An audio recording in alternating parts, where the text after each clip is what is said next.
Good morning, welcome back to success journey TV channel. ఎస్జిటికి, school అసిస్టెంట్కి, తర్వాత టెట్కి అందరికీ ఉపయోగపడేటటువంటి మెథడాలజీలో ఉన్నటువంటి అతి ముఖ్యమైనటువంటి చాలా కష్టమైనటువంటి చాప్టర్ తీసుకున్నట్లయితే మనకి బోధనా లక్ష్యాలు స్పష్టీకరణలు అనేటటువంటి చాప్టర్ అనేది చాలా కష్టమైనది. అదేవిధంగా ఎక్కువ ఎగ్జామ్స్లో మనకి ఎక్కువ క్వశ్చన్ రావడానికి కూడా అవకాశం ఉన్నటువంటి చాప్టర్ బోధనా లక్ష్యాలు స్పష్టీకరణ. అయితే మనం ఈ బోధనా లక్ష్యాలు స్పష్టీకరణలో మనకి 3 రకాలైనటువంటి రంగాలు ఉన్నాయని చెప్పాము. జ్ఞానాత్మక రంగము, భావావేశ రంగము, మానసిక చలనాత్మక రంగము. ఈ 3 రంగాల్లో ఎక్కువగా ప్రశ్నలు అనేవి రావడానికి అవకాశం ఉంటుంది.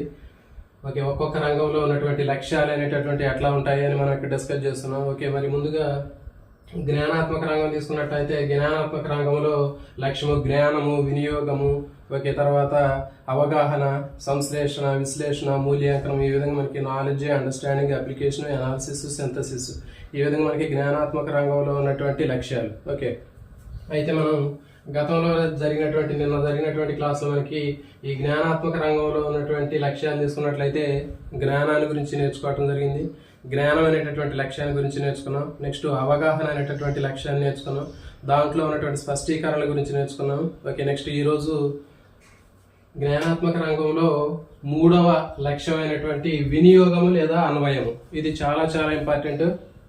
ఎగ్జామ్స్లో ఇది ఎక్కువగా రావడానికి అవకాశం ఉన్నటువంటి ఈ టాపిక్. సో కాబట్టి అన్వయము లేదా వినియోగం అనేటటువంటి లక్ష్యంలో ఏ స్పష్టీకరణలు ఉంటాయి, ఈ స్పష్టీకరణలో మనకి బయాలజీకి కానీ లేకపోతే ఇంకా మ్యాథ్స్కి కానీ ఫిజిక్స్కి కానీ ఉన్నటువంటి ఎగ్జాంపుల్స్ మనం తీసుకున్నట్లయితే ఏ విధంగా రాయొచ్చు అనేటటువంటిది ఇక్కడ మీ అందరూ కూడా సింప్లిఫై చేసి చెప్పడం జరిగింది. సో మరి ఇప్పుడు మనం లేట్ చేయకుండా మన టాపిక్లోకి వెళ్దాం.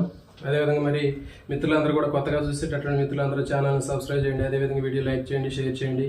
ఓకే, మీ వంతు సర్వీస్ని కూడా మీకు కూడా ఇచ్చినట్లయితే నేను మీకు ఇచ్చినటువంటి సర్వీస్తో పాటు నేను మీకు ఇచ్చేటటువంటి సర్వీస్తో కంపేర్ చేసినప్పుడు మీరు చేసేటటువంటి సర్వీస్ అనేది చాలా సింపుల్. ఎందుకంటే నేను మీకు ఇచ్చేటటువంటి సర్వీస్ కనుక చాలా కృషి అనేటటువంటిది ఉంటుంది, లేకపోతే దానికి సంబంధించినటువంటి వర్క్ అనేది చాలా ఉంటుంది. సో కాబట్టి మరి మీరు కూర్చొని ఒక లైక్, ఒక షేర్, ఒక కామెంట్ చేయడం, తర్వాత ఇట్లాంటివి చేయడం ద్వారా మీరు ఈ వీడియోని మరొక 4గురికి షేర్ చేయడానికి అవకాశం ఉంటుంది. అంటే మీతో పాటు ఇంకా ఎవరైతే మిత్రులు ఉన్నారో, మరి కోచింగ్కి వెళ్ళలేనటువంటి మిత్రులు కానివ్వండి, లేకపోతే ఇంకా యాప్లో పర్చేజ్ చేయలేనటువంటి మిత్రులు ఉంటారు.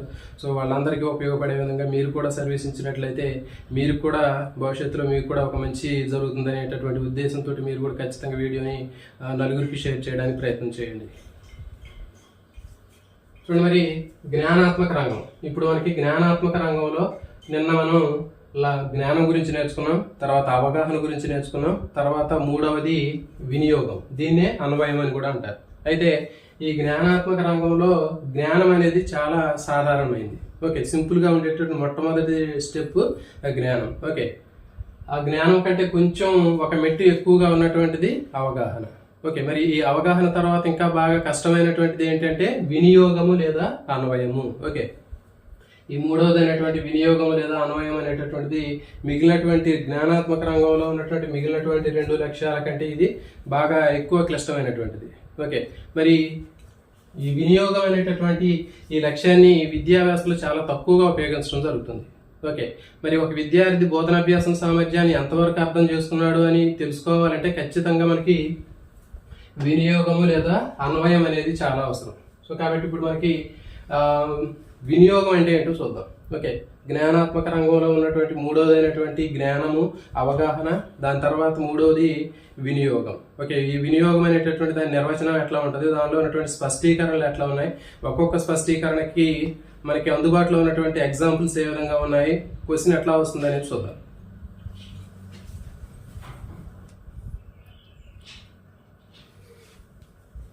చూడండి, వినియోగం అంటే మనం నేర్చుకున్నటువంటి జ్ఞానము, పొందినటువంటి అవగాహనని పరిచయం లేనటువంటి ఒక కొత్త పరిస్థితికి అన్వయం చేయటమే వినియోగం. అంటే మనం ఇంతకుముందు జ్ఞానాత్మక రంగంలో మనం పొందినటువంటి జ్ఞానము, చేసుకున్నటువంటి అవగాహన, పొందినటువంటి అవగాహన, ఇవి రెండింటిని ఉపయోగించుకొని మనకి పరిచయం లేనటువంటి కొత్త పరిస్థితుల్లో మనకున్నటువంటి జ్ఞానాన్ని, అవగాహనని అన్వయం చేయటమే వినియోగం.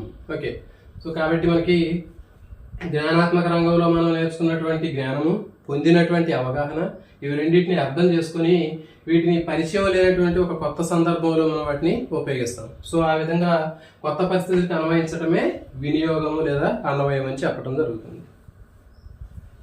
సో ఇప్పుడు ఈ వినియోగము లేదా అన్వయంలో ఏ స్పష్టీకరణాలు ఉంటాయి. ఒక్కొక్క స్పష్టీకరణలో మనకి అందుబాటులో ఉన్నటువంటి భౌతిక శాస్త్రం కానివ్వండి, లేకపోతే రసాయన శాస్త్రం కానివ్వండి, జీవశాస్త్రం కానివ్వండి, లేకపోతే గణిత శాస్త్రం కానివ్వండి, సాంఘిక శాస్త్రం కానివ్వండి, వీటికి సంబంధించినటువంటి కొన్ని ఎగ్జాంపుల్స్ తోటి ఇక్కడ ఇవ్వడం జరిగింది. ఒక క్వశ్చన్ పేపర్లో క్వశ్చన్ అనేది అట్లా ఫ్రేమ్ అవుతుంది వీటి మీద. సో అనేటటువంటిది ఇక్కడ ఇవ్వడం జరిగింది. సో కాబట్టి మిత్రులు ఎవరు కూడా స్కిప్ చేయకుండా వీడియోని చివరి వరకు చూసినట్లయితే మీకు ఈ వీడియో అనేది 100% యూజ్ అవుతుంది.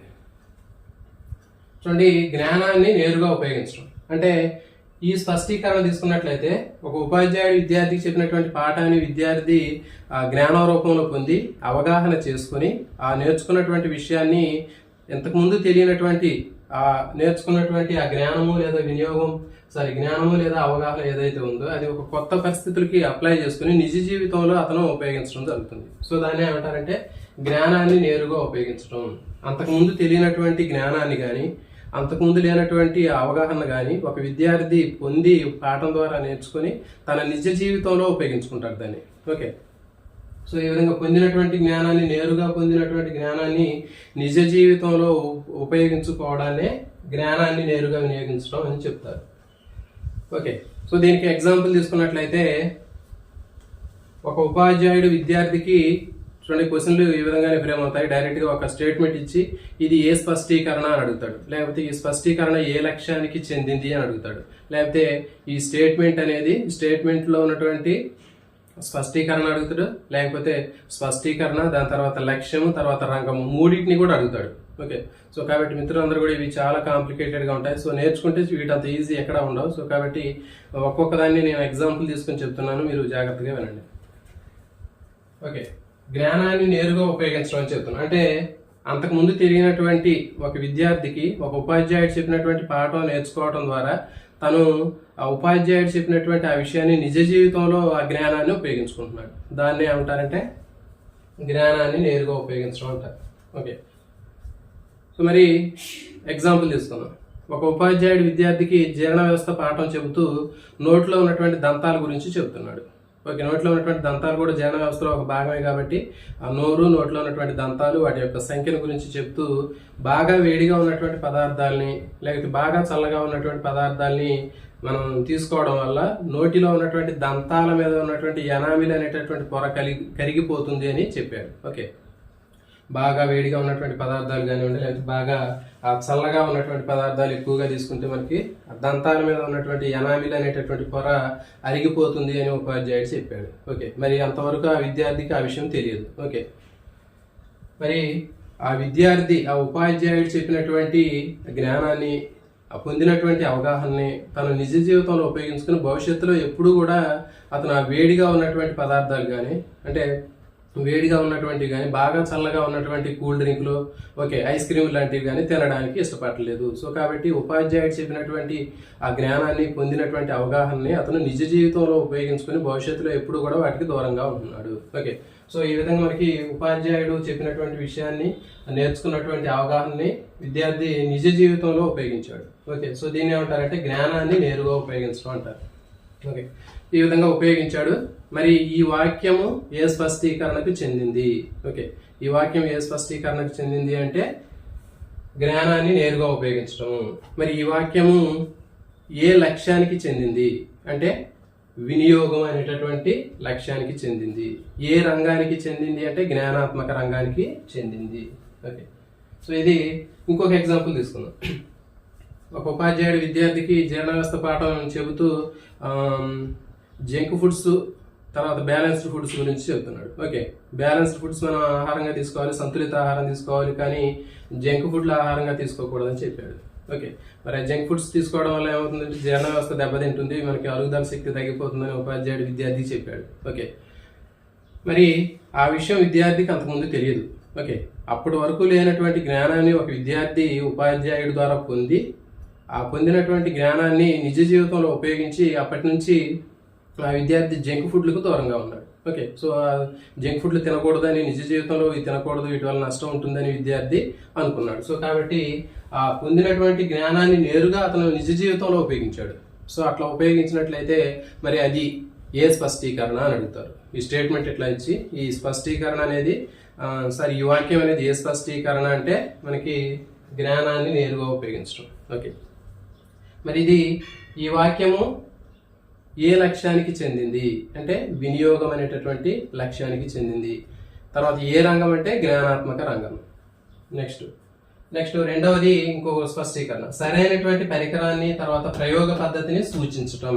ఓకే, మనకి వినియోగం అనేటటువంటి లక్ష్యం లేదా అప్లికేషన్ లేకపోతే వినియోగము అన్వయం అనేటటువంటి లక్ష్యం తీసుకున్నట్లయితే దీనిలో ఉన్నటువంటి రెండవ స్పష్టీకరణ సరైనటువంటి పరికరాన్ని సరైనటువంటి ప్రయోగ పద్ధతిని సూచించడం. ఓకే, సో మరి ఒక విద్యార్థికి ఉపాధ్యాయుడు ఎగ్జాంపుల్ తీసుకున్నాం. ఒక భౌతిక శాస్త్ర ఉపాధ్యాయుడు విద్యార్థికి వివిధ రకాలైనటువంటి పనిముట్లు గురించి చెప్తున్నాడు. ఓకే, వివిధ రకాలైనటువంటి పనిముట్లు గురించి విద్యార్థులకు పాఠం చెప్పిన తర్వాత ఒక ఉపాధ్యాయుడు విద్యార్థిని ఒక ప్రశ్న అడిగాడు. నువ్వు రేకును కత్తిరించడానికి ఏ పరికరాన్ని ఉపయోగించి నువ్వు రేకును కత్తిరిస్తావు అని ఉపాధ్యాయుడు విద్యార్థిని అడగగా ఆ విద్యార్థి రేకును కత్తిరించడానికి టిన్ కట్టర్ని సూచిస్తానని చెప్పడం జరిగింది. అంటే సరైనటువంటి పరికరాన్ని ఆ విద్యార్థి ఎంపిక చేశాడు. సో కాబట్టి సరైనటువంటి పరికరాన్ని సూచించాడు కాబట్టి ఇది ఏ స్పష్టీకరణ అంటే సరైన పరికరాన్ని సూచించడం లేకపోతే సరైనటువంటి ప్రయోగ పద్ధతిని సూచించడం అని అర్థం. ఓకే, సో కాబట్టి క్వశ్చన్ అనేది ఈ విధంగానే డైరెక్ట్ గా ఇట్లా ఒక స్టేట్మెంట్ ఇచ్చి ఈ స్టేట్మెంట్ అనేది ఏ స్పష్టీకరణ లేకపోతే ఈ స్టేట్మెంట్ అనేది ఏ లక్ష్యము లేకపోతే ఈ స్టేట్మెంట్ అనేది ఏ రంగము లేకపోతే 3 అడగవచ్చు. ఈ వాక్యంలో ఉన్నటువంటి స్పష్టీకరణ నెక్స్ట్ లక్ష్యము రంగము సరైనటువంటి గుర్తించండి అని మీకు ఇవ్వడానికి అవకాశం ఉంటుంది. సో కాబట్టి చూడండి, ఏదైనా మనం ఒక పరికరము దాని యొక్క ఉపయోగం తెలవాలి. ఓకే, ఒక పరికరము దాని యొక్క ఉపయోగం మనకి తెలిసినట్లయితే సరైనటువంటి పరికరాన్ని మనం అక్కడ సూచిస్తాం. ఓకే, ఇంకొక ఎగ్జాంపుల్, ఒక ఉపాధ్యాయుడు గణిత శాస్త్రంలో ఉన్నటువంటి ఒక పాఠాన్ని బోధించాడు. ఓకే, ఆ పాఠాన్ని బోధించిన తర్వాత సరళ రేఖను గీయడానికి నువ్వు ఏ పరికరాన్ని ఉపయోగిస్తావు లేకపోతే ఏ పరికరాన్ని సూచిస్తావు అని ఉపాధ్యాయుడు విద్యార్థిని అడిగాడు. ఓకే, అప్పుడు ఆ విద్యార్థి సరళ రేఖను గీయడానికి స్కేలును సూచిస్తాను అని చెప్పాడు. మరి ఈ వాక్యము ఏ స్పష్టీకరణకు చెందినది? ఓకే, ఈ వాక్యం ఏ స్పష్టీకరణకు చెందిందంటే సరైనటువంటి పరికరాన్ని సూచించడం అనేటటువంటి స్పష్టీకరణకు చెందింది.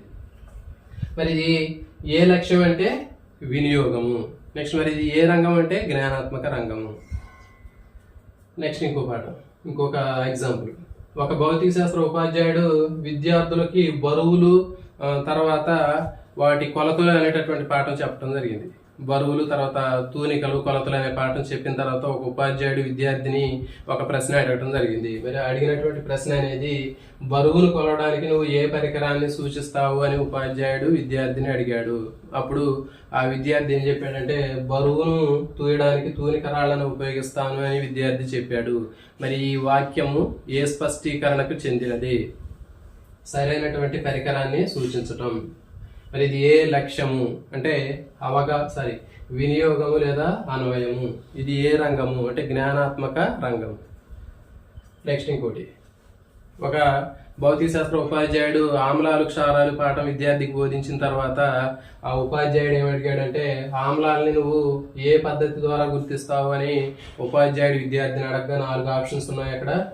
రుచి చూసి తెలుసుకుంటాను, లేకపోతే లిట్మస్ కాగితం ప్రయోగ పరీక్షను ఉపయోగించి చేస్తాను, తర్వాత pH విలువను కనుక్కుంటాను, లేకపోతే తటస్థీకరణ ద్వారా తెలుసుకుంటాను అనే ఆప్షన్స్ ఉన్నాయి.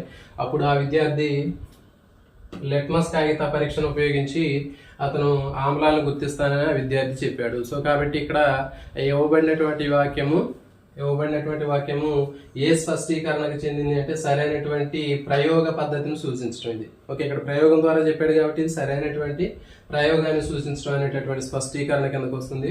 మరి దీని యొక్క లక్ష్యం ఏది అంటే వినియోగము లేదా అన్వయము. రంగం ఏదంటే జ్ఞానాత్మక రంగము. 3 అడిగినా కానీ మనకి ఈ 3 చెప్పాలి.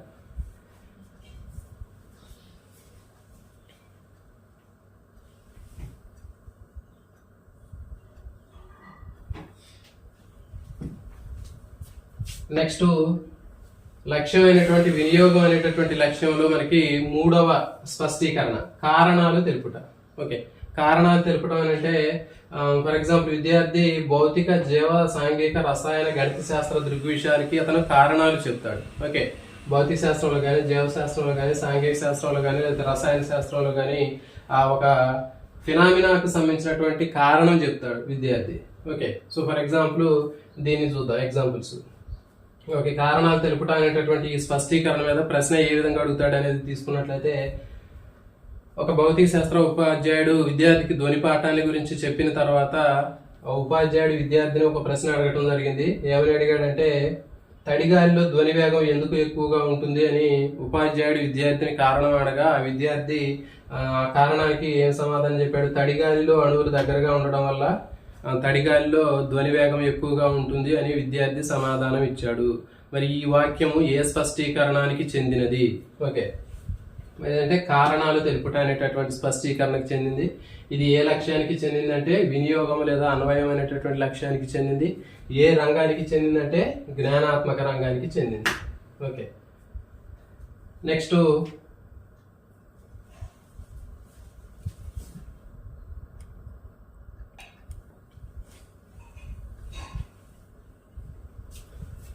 ఇంకొక ఎగ్జాంపుల్ తీసుకుందాం. కారణాలు తెలపడానికి ఇంకొక ఎగ్జాంపుల్.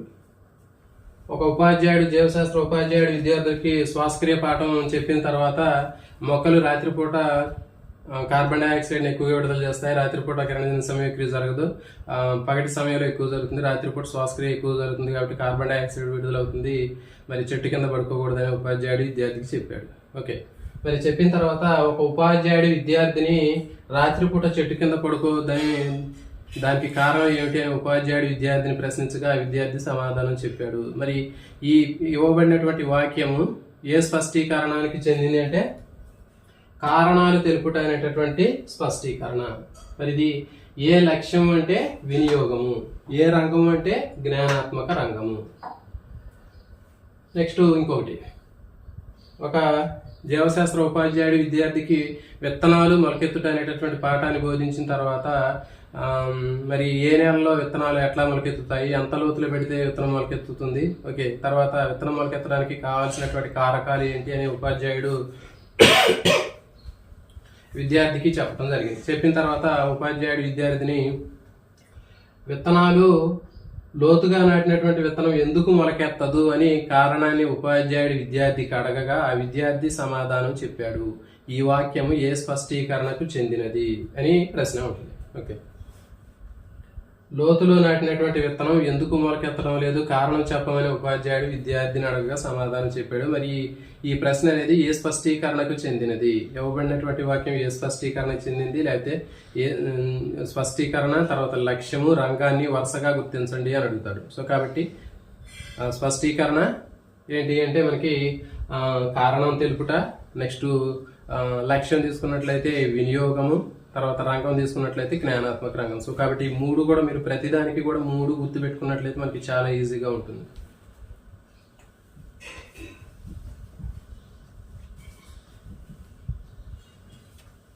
నెక్స్ట్ లక్ష్యం, జ్ఞానాత్మక రంగంలో ఉన్నటువంటి లక్ష్యం వినియోగంలో మనకి వినియోగం లేదా అన్వయంలో నాలుగవ లక్ష్యం తీసుకున్నట్లయితే, సో నాలుగవ స్పష్టీకరణ తీసుకున్నట్లయితే కారణానికి ఫలితానికి సంబంధం ఏర్పరచుట. ఓకే, ఈ వినియోగం అనేటటువంటి లక్ష్యంలో మనకి ఇవి నేర్చుకునేటటువంటి అన్ని కూడా స్పష్టీకరణలు అని చెప్పాము. 3 స్పష్టీకరణలు నేర్చుకున్నాం. ఇక్కడ 4వ స్పష్టీకరణ కారణానికి ఫలితానికి సంబంధాన్ని ఏర్పరచుట. ఓకే, మరి ఈ కారణానికి ఫలితానికి సంబంధం ఏర్పరచుట అనేటటువంటి స్పష్టీకరణకి ప్రశ్న అనేది ఏ విధంగా ఉంటుందో చూద్దాం. ఒక ఉపాధ్యాయుడు, జీవశాస్త్ర ఉపాధ్యాయుడు జీర్ణక్రియ పాఠం చెప్పిన తర్వాత ఆ చిన్న ప్రేగులో ఉన్నటువంటి శోషకాలు, వాటి యొక్క ఉపయోగము, అది చేసేటటువంటి పనికి దానికి కారణానికి మధ్య ఉన్నటువంటి సంబంధాన్ని ఉపాధ్యాయుడు విద్యార్థికి చెప్పాడు.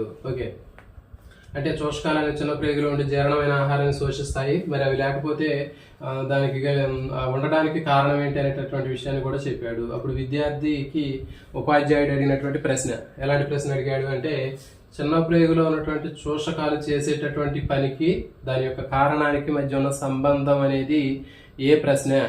ఓకే, ఒక ఉపాధ్యాయుడు విద్యార్థిని అడిగినటువంటి ప్రశ్న ఏంటి అంటే చిన్న ప్రేగులో ఉన్నటువంటి శోషకాలు చేసేటటువంటి పనికి అవి ఉండడానికి గల కారణాన్ని, రెండింటికి మధ్య ఉన్నటువంటి సంబంధాన్ని ఏ స్పష్టీకరణగా గుర్తిస్తావు అని ఉపాధ్యాయుడు విద్యార్థిని అడిగాడు. కాబట్టి ఇప్పుడు ఆ క్వశ్చన్ ఏంటి అంటే అది ఏ స్పష్టీకరణ అంటే కారణానికి ఫలితానికి మధ్య ఉన్నటువంటి సంబంధాన్ని ఏర్పరచుట. ఓకే, నెక్స్ట్ ఇంకో ఎగ్జాంపుల్ తీసుకుందాం. మనకి ఎడారిలో ఉండేటటువంటి కాక్టస్ మొక్కలు తీసుకున్నట్లయితే వాటిలో ఆకులన్నీ కూడా మరి ముళ్ళులాగా మార్పు చెంది ఉంటాయి. మరి మరి ఆకులు ముళ్ళులాగా మారడానికి ఆ రిజల్ట్ అట్లా ఉండడానికి కారణం ఏంటి అంటే, మరి ఆకులు ముళ్ళులాగా మారకపోతే ఆకుల ద్వారా ఎక్కువ నీరు ఆవిరైపోతే ఆ మొక్క చనిపోవడానికి అవకాశం ఉంటుంది. సో కాబట్టి అక్కడ ముళ్ళులాగా మారడానికి అంటే ఈ ఫలితానికి కారణం ఏంటో విద్యార్థికి తెలిసింది. అంటే ఉపాధ్యాయుడు ఈ ఆకులు ముళ్ళుగా మారడానికి కారణం చెప్పాడు. అంటే ఈ ఫలితానికి ఇది కారణం అనేది. ఓకే, ఈ ఫలితానికి ముళ్ళులాగా మారడం అనేటటువంటి ఫలితానికి ఏ కారణం వల్ల ఈ ముళ్ళులాగా మారి అనేటటువంటి విషయానికి మధ్య ఉన్నటువంటి సంబంధాన్ని విద్యార్థి అవగాహన చేసుకున్నాక ఆ ఉపాధ్యాయుడు విద్యార్థిని ఆ ప్రశ్న అడిగాడు. అంటే కాక్టస్ మొక్క ఆకులు ముళ్ళుగా మారడానికి మరి దానికి కలిగినటువంటి కారణానికి మధ్య ఉన్నటువంటి సంబంధాన్ని ఏర్పరచడం ఇది. సో మరి కాక్టస్ మొక్కల్లో ఆకులు ముళ్ళుగా మారడానికి తర్వాత దానికి కారణానికి మధ్య ఉన్నటువంటి ఆ సంబంధాన్ని ఏ స్పష్టీకరణగా చెబుతావు అంటే, కారణానికి ఫలితానికి మధ్య ఉన్నటువంటి సంబంధం ఏర్పరచుట అనేటటువంటి స్పష్టీకరణ. ఓకే, ఇది ఏ లక్ష్యము అంటే వినియోగము లేదా అన్వయము. ఓకే, సో నెక్స్ట్ ఐదవ స్పష్టీకరణ తీసుకున్నట్లయితే సామాన్యీకరణలను ప్రతిపాదించడం. ఓకే, జనరలైజేషన్ చేయటం. అంటే చూడండి, ఒక విద్యార్థి కానీ ఒక పరిస్థితిని కానీ లేకపోతే ఒక సందర్భంలో నేర్చుకున్నటువంటి విషయాన్ని ఒక సందర్భంలో కానీ ఒక పరిస్థితిలో కానీ ఒక విద్యార్థి నేర్చుకున్నటువంటి ఆ విషయాన్ని అర్థం చేసుకుని అతను ఏం చేస్తారంటే జనరలైజేషన్ చేస్తారు. అంటే సామాన్యీకరణం చేయటాన్ని సామాన్యీకరణను ప్రతిపాదించడం అని చెప్తారు. సో ఇది స్పష్టీకరణ. ఓకే, మరి దీనికి ఒక ఎగ్జాంపుల్ తీసుకుందాం. ఓకే, ఒక ఉపాధ్యాయుడు విద్యార్థికి మాంసాహారులు వాటిలో ఉండేటటువంటి నోట్లో ఉండేటటువంటి రదనికలు దంతాల గురించి చెప్పాడు. అయితే ఈ చెప్పినప్పుడు ఈ మాంసాహార జంతువులన్నీ కూడా రదనికలు పొడవైనటువంటి రదనికలు ఉంటాయి అని చెప్పి ఇవి మాంసాన్ని చేర్చడానికి ఉపయోగపడతాయి. ఇవన్నీ కూడా మాంసాహార జంతువుల రదనికలు బాగా ఎక్కువగా ఉంటాయని ఉపాధ్యాయుడు చెప్పిన తర్వాత ఆ విద్యార్థి ఒక రాక్షసుడు ఉన్నటువంటి బొమ్మని చూసిన తర్వాత రాక్షసుడికి ఉన్నటువంటి పొడవైనటువంటి దంతాలని అతను అర్థం చేసుకుని, మరి ఇక్కడ ఉన్నటువంటి దంతాలు సార్ చెప్పినటువంటి మాంసాహార జంతువులు పొడవైనటువంటి రదనికలు రెండు కూడా ఒకే రకంగా ఉన్నాయి. అంటే దీన్ని బట్టి ఆ విద్యార్థి ఏం అర్థం చేసుకున్నాడు అంటే, పొడవైనటువంటి మాంసాహార జంతువులకు తర్వాత రాక్షసులకి పొడవైనటువంటి దంతాలు ఉంటాయి. ఈ రెండు కూడా మాంసాహార జంతువులని విద్యార్థి అన్వయించాడు. ఓకే అని విద్యార్థి అవగాహన చేసుకున్నాడు. మరి ఇది ఏంటి? ఓకే, ఏ స్పష్టీకరణ అని అడుగుతారు. సో కాబట్టి చూడండి, విషయం అనేది చాలా లెంతీగా ఉంటుంది, ఎక్కువ మ్యాటర్ కూడా ఉంటుంది. మ్యాటర్ ఎక్కువగా ఉన్నటువంటి దాంట్లో ఆప్షన్ అనేది చాలా చిన్నగా ఉంటుంది, సింపుల్గా ఉంటుంది. గుర్తుపెట్టుకోండి. ఓకే, క్వశ్చన్ చిన్నగా ఉందనుకోండి, దానికి ఆన్సర్ ఎక్కువ డెప్త్గా ఉంటుంది. క్వశ్చన్ ఎక్కువగా లెంతీగా ఉంటే మనకి ఏమవుతుందంటే ఆ క్వశ్చన్ చూడగానే భయపడతారు చాలా మంది. సో కాబట్టి అట్లా లెంతీగా ఉండేటటువంటి క్వశ్చన్కి ఆన్సర్ చేయడం చాలా ఈజీగా ఉంటుంది. గుర్తుపెట్టుకోండి. సో కాబట్టి ఇక్కడ విద్యార్థి ఏం చేశాడు అంటే జనరలైజేషన్ చేసిండు. అంటే ఏంటి? మాంసాహారులకి పొడవైన రదనికలు ఉంటాయి. ఓకే, మరి ఇక్కడ రాక్షసులకు కూడా పొడవైనటువంటి రదనికలు ఉన్నాయి కాబట్టి రెండు కూడా మాంసాహారులే అని జనరలైజేషన్ చేశాడు. ఈ వాక్యము ఏ స్పష్టీకరణకు చెందినది అంటే సామాన్యీకరణల్ని ప్రతిపాదించడం. సో కాబట్టి ఈ విధంగా మనకి అన్ని సబ్జెక్టుల్లో కూడా మనకి ఇలాంటి సైన్స్, సోషల్, మ్యాథ్స్ కొన్నిటికి ఎగ్జాంపుల్స్ చెప్పడం జరిగింది. సో కాబట్టి మనం రాబోయే రోజుల్లో వీటికి సంబంధించినటువంటి ఇంకా పూర్తి అనాలిసిస్ కూడా చేద్దాం. మీకు కాన్సెప్ట్ అర్థమైనట్లయితే మీరు ఈజీగా మీరు ఎలాంటి ప్రశ్నైనా కానీ మీరు అర్థం చేసుకోవచ్చు. సో కాబట్టి మీరు చేయాల్సింది ఏంటంటే ఒక 3 రకాలైనటువంటి రంగాల్ని ఖచ్చితంగా గుర్తుపెట్టుకోవాలి. జ్ఞానాత్మక రంగము, భావావేశ రంగము, మానసిక చలనాత్మక రంగము. ఈ 3 రంగాల్ని బాగా గుర్తుపెట్టుకుని ఒక్కొక్క రంగంలో ఉన్నటువంటి లక్ష్యాలు కూడా మంచిగా కరెక్ట్గా గుర్తుపెట్టుకోవాలి. అంటే జ్ఞానాత్మక రంగంలో ఉన్నటువంటి లక్ష్యాలు, ఓకే, జ్ఞానము, అవగాహన, వినియోగము, ఓకే, సంశ్లేషణ, విశ్లేషణ, మూల్యాంకనం. సో ఈ విధంగా గుర్తుపెట్టుకోవాలి. నెక్స్ట్ భావావేశ రంగంలో గ్రహించడం, ప్రతిస్పందించడం, విలువ కట్టడం, వ్యవస్థాపన, శీల ప్రతిస్థాపన. సో ఇట్లా మనం గుర్తుపెట్టుకోవాలి. సో 3 రంగాల్ని గుర్తుపెట్టుకుని ఒక్కొక్క రంగంలో ఉన్నటువంటి స్పష్టీకరణ, ఒక స్పష్టీకరణకు ఒక ఉదాహరణ గుర్తుపెట్టుకుంటే సరిపోద్ది మీకు. ఓకే, ఒక స్పష్టీకరణకు ఒక ఉదాహరణ మీరు గుర్తుపెట్టుకుంటే మీకు ఎగ్జామ్లో వచ్చినటువంటి ఏ రకమైనటువంటి ప్రశ్నను కూడా మీరు ఆన్సర్ చేయగలుగుతారు. సో అదే ఇక్కడ మీకు అన్వయం. ఓకే, సో దీన్ని ఒక ఎగ్జాంపుల్ తీసుకున్నట్లయితే బోధన లక్ష్యాలు స్పష్టీకరణలు అనేటటువంటి పాఠాన్ని విద్యార్థి అవగాహన చేసుకుని ఒక ఉదాహరణను నేర్చుకుని మిగిలినటువంటి ఏ రకమైనటువంటి పరీక్షలో ఏ రకమైనటువంటి బిట్టు వచ్చినా కానీ దాన్ని అలాంటి ప్రశ్నకు ఆన్సర్ చేయటం అనేది ఏ లక్ష్యము, జ్ఞానము, అవగాహన, వినియోగం. అంటే ఏంటి? వినియోగం. సో కాబట్టి మీరు వినియోగాన్ని ఎక్కువగా ఉపయోగించాలి. ఒక సందర్భంలో నేర్చుకున్నటువంటి విషయాన్ని, పరిజ్ఞానాన్ని మీరు తర్వాత పరిస్థితులు కూడా మీరు అప్లై చేయాలి. నెక్స్ట్ విశ్లేషణ. విశ్లేషణ చూసుకున్నట్లయితే ఈ స్పష్టీకరణ ఏంటంటే ఒక విషయాన్ని చిన్న చిన్న భాగాలుగా విడగొట్టడం. విశ్లేషణ అంటే ఏంటి, మొత్తం చిన్న చిన్న ముక్కలుగా విడగొట్టడం. ఒక విషయాన్ని కానీ ఏం చేస్తామంటే దాన్ని చిన్న చిన్న భాగాలుగా విడగొట్టి అర్థం చేసుకోవడం. ఓకే, సో ఫర్ ఎగ్జాంపుల్ దీనికి ఎట్లా ఉంటుందో చూద్దాం. ఒక భౌతిక శాస్త్ర ఉపాధ్యాయుడు విద్యార్థికి సోడియం వివిధ రకాలైనటువంటి పదార్థాల అణుభారాల గురించి పాఠం చెప్పాడు. పాఠం చెప్పిన తర్వాత ఉపాధ్యాయుడు విద్యార్థిని సోడియం కార్బోనేట్ అణుభారం ఎంత అని ప్రశ్నించడం జరిగింది. అప్పుడు ఆ విద్యార్థి ఏం చేశాడు అంటే సోడియం అణుభారము, కార్బన్ అణుభారము, ఆక్సిజన్ అణుభారాన్ని విడివిడిగా లెక్కించి వాటి మొత్తాన్ని కూడి సోడియం కార్బోనేట్ అణుభారాన్ని చెప్పాడు.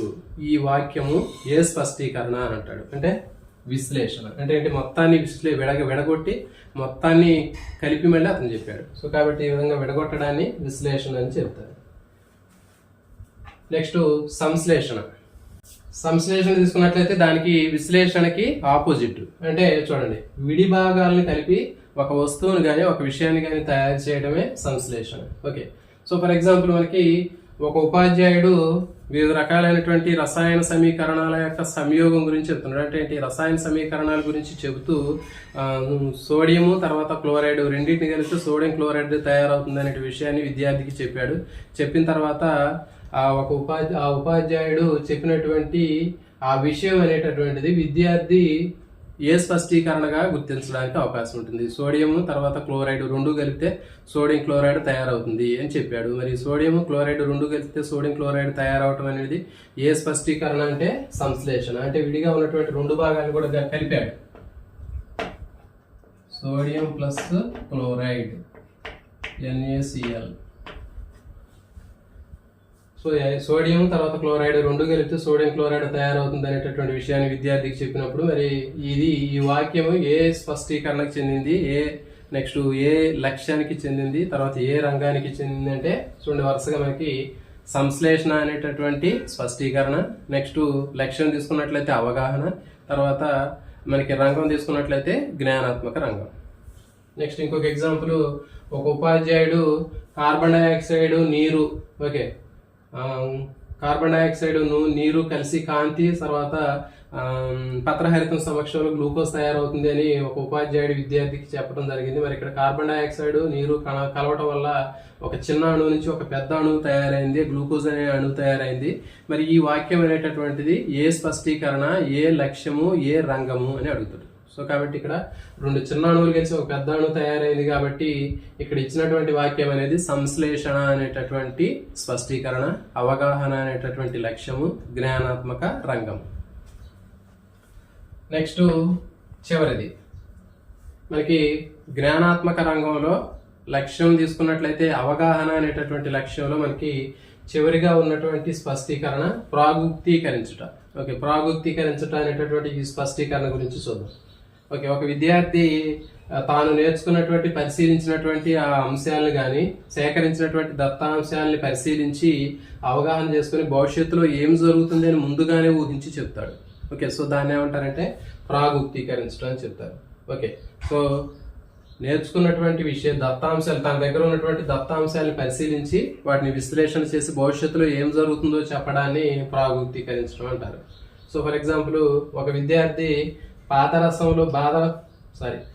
విద్యార్థి బారమితిలో ఉన్నటువంటి పాదరసం మట్టం తగ్గడాన్ని గమనించి అతను భవిష్యత్తులో వర్షం వస్తుంది అనేటటువంటి విషయాన్ని చెప్పాడు.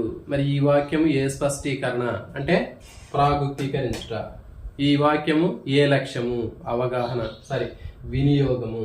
తర్వాత ఈ వాక్యము ఏ రంగము అంటే జ్ఞానాత్మక రంగము. సో కాబట్టి మీకు ఈ విధంగా మీరు ఒక ఎగ్జాంపుల్ గుర్తుపెట్టుకుంటే మీరు అలాంటి ఎగ్జాంపుల్ ఏది ఇచ్చినా కానీ మరి దాని కిందకు వచ్చేటట్లుగా మీరు గుర్తుపెట్టుకోవచ్చు. నెక్స్ట్ ఒక డాక్టర్ గారు తన దగ్గరకు వచ్చినటువంటి పేషెంట్ జ్వరమానిని ఉపయోగించి ఆ పేషెంట్ శరీర ఉష్ణోగ్రతను తెలుసుకొని ఉష్ణోగ్రత బాగా పెరిగింది అని అతను గుర్తించి ఏం చేశాడు, మరి భవిష్యత్తులో జరగబోయే విపరీతమైనటువంటి పరిణామాలని ముందుగానే ఊహించాడు. ఈ వాక్యము ఏ స్పష్టీకరణకు చెందింది, ఏ లక్ష్యానికి చెందింది, ఏ రంగానికి చెందింది.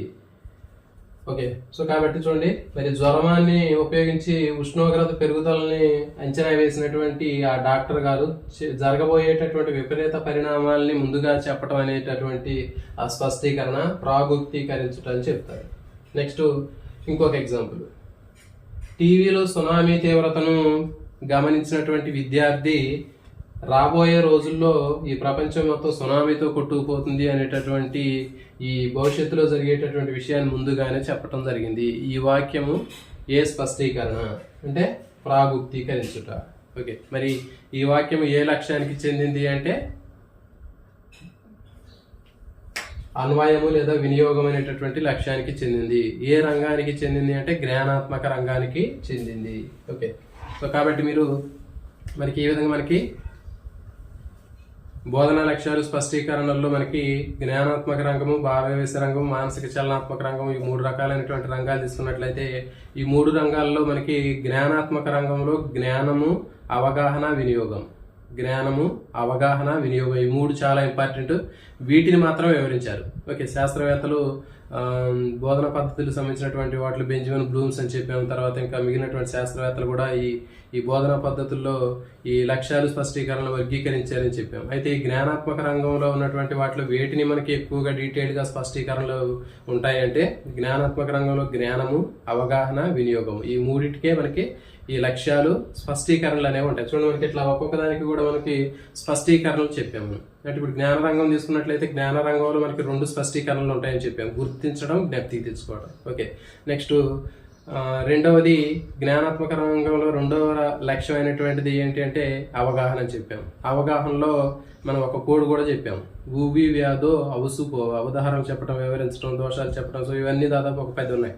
ఓకే, సో అది ఆ 10 స్పష్టీకరణలు చదువుకోవాలి. ఆ 10 స్పష్టీకరణలకి ఒక్కొక్క దానికి ఒక ఎగ్జాంపుల్ ఖచ్చితంగా మీరు గుర్తుపెట్టుకోవాలి. అక్కడ అది అయిపోతుంది. నెక్స్ట్ జ్ఞానాత్మక రంగంలో జ్ఞానము, అవగాహన, తర్వాత ఈ రోజు చెప్పినటువంటి టాపిక్ వినియోగం. ఓకే, ఈ వినియోగంలో కూడా మనకి మొత్తం ఎన్ని వచ్చాయి? దాదాపు 8 స్పష్టీకరణలు వచ్చాయి. ఈ 8 స్పష్టీకరణలో ఒక్కొక్క స్పష్టీకరణకి ఒక ఉదాహరణ మీరు గుర్తుపెట్టుకోవాలి. ఓకే, సో ఒక ఉదాహరణ గుర్తుపెట్టుకున్నట్లయితే మీకు ఈజీగా ఉంటుంది. సో కాబట్టి అన్నీ మీకు కన్ఫ్యూజ్ చేయడానికి అవకాశం ఉంటుంది.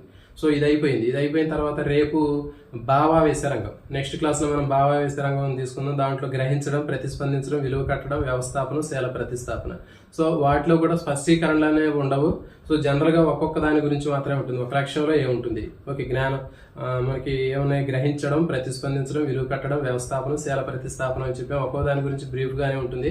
వాటికి సంబంధించినటువంటి స్పష్టీకరణలు కూడా ఉండవు. ఓకే, నెక్స్ట్ మానసిక చలనాత్మక రంగంలో కూడా అంతే, స్పష్టీకరణలు అనేవి ఉండవు. కేవలం వాటికి సంబంధించిన లక్ష్యాలే ఉంటాయి. సో కాబట్టి మీరు నేర్చుకున్నటువంటి ఇప్పటి వరకు నేర్చుకున్నటువంటి ఈ పోర్షన్ అనేటటువంటిది చాలా ముఖ్యం. ఇప్పుడు రాబోయేటటువంటిది చాలా ఈజీగా ఉంటుంది.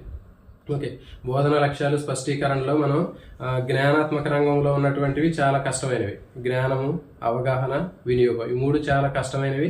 ఇవి నేర్చుకుంటే మీకు దాదాపు 50% హార్డ్గా ఉన్నటువంటి టాపిక్స్ అయిపోయినట్టే. నెక్స్ట్ దీని తర్వాత మనం నేర్చుకునేటటువంటిది భావావేశ రంగం, మానసిక చలనాత్మక రంగం చాలా ఈజీగా ఉంటాయి, చాలా ఇంట్రెస్ట్గా ఉంటాయి. ఒకసారి నేర్చుకుంటే మీకు ఈజీగా అర్థమవుతాయి. సో కాబట్టి మిత్రులందరూ కూడా ఎవరైతే ఛానల్ని సబ్స్క్రైబ్ చేయలేదు, ఛానల్ని సబ్స్క్రైబ్ చేయండి. అదేవిధంగా మీరు ఇచ్చేటటువంటి ఈ ఫీడ్బ్యాక్ అనేది చాలా ముఖ్యం. మీకు ఇచ్చినటువంటి ఈ వీడియో అనేది మీకు ఎంతవరకు ఉపయోగపడుతుంది అనేది మీరు ఖచ్చితంగా మీకు కింద కామెంట్లో మీ ఫీడ్బ్యాక్ని చెప్పండి. మీరు చెప్పేటటువంటి అమూల్యమైనటువంటి ఫీడ్బ్యాక్ని తీసుకుని నేను భవిష్యత్తులో ఇంకా మీకు ఇలాంటి మంచి మంచి వీడియోలు చేయడానికి ఎక్కువగా నాకు అవకాశం ఉంటుంది.